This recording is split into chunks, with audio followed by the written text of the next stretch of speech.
போன வீடியோவில் சொன்ன மாதிரி இந்த வீடியோவில் நம்ம பெருமாள் கோவில் பற்றி தான் பார்க்க போகிறோம். அந்த கோயிலுமே சுற்றி தான் எடுத்திருக்கேன். பெருமாளோட சன்னதிலாம் நான் கவர் பண்ணல. இந்த கோயில்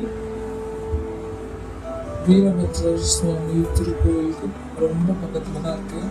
வீரபத்ரர் கோயிலுக்கு போகும்போது இந்த கோயிலும் கண்டிப்பாக போய் பார்த்துட்டு வாங்க.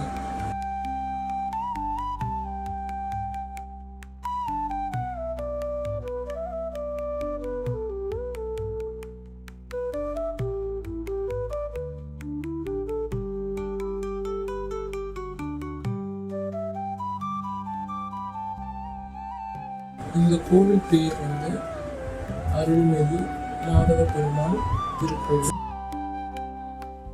இந்த கோயிலுமே நீங்கள் ஃபஸ்ட்டு தாயாரை தான் வழிபாடு பண்ணணும். கொடிமரத்துலேருந்து லெஃப்ட் சைட் போனீங்கன்னா குளத்தை தாண்டினீங்க தாயாரோட சன்னதி இருக்கும். நீங்கள் அங்கே போயிட்டு தாயாரை வழிபாடு பண்ணிக்கலாம். நீங்கள் தாயாரை வழிபாடு பண்ணிட்டோன்னே நீங்கள் பெருமாளை போய் வழிபாடு செஞ்சுக்கலாம்.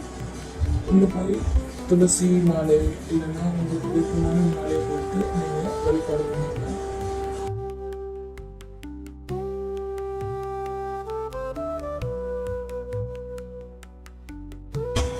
இந்த கோவிலில் நித்திய கல்யாண பெருமாள் அந்த சிலை வடிவமும் ஆண்டாள், முருகர், விநாயகர், ஆஞ்சநேயர் அப்படின்னு நிறைய சுவாமி சிலைகள் இருக்குது.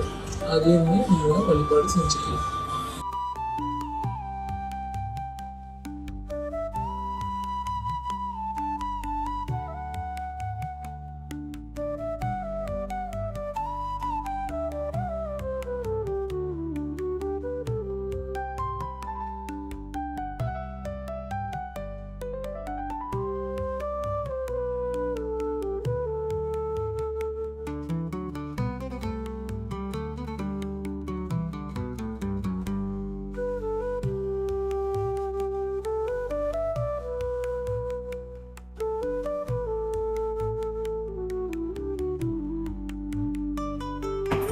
இந்த வீடியோவில் ஏதாச்சும் இம்ப்ரூவ்மெண்ட் பண்ண வேண்டியது இருந்துச்சுன்னா நீங்கள் அதை கமெண்ட் செக்ஷனில் எனக்கு சொல்லுங்கள்.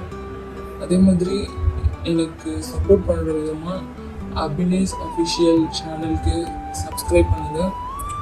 இந்த வீடியோ உங்களுக்கு பிடிச்சிருந்துச்சுன்னா லைக் பண்ணுங்கள், ஷேர் பண்ணுங்கள். தேங்க்யூ.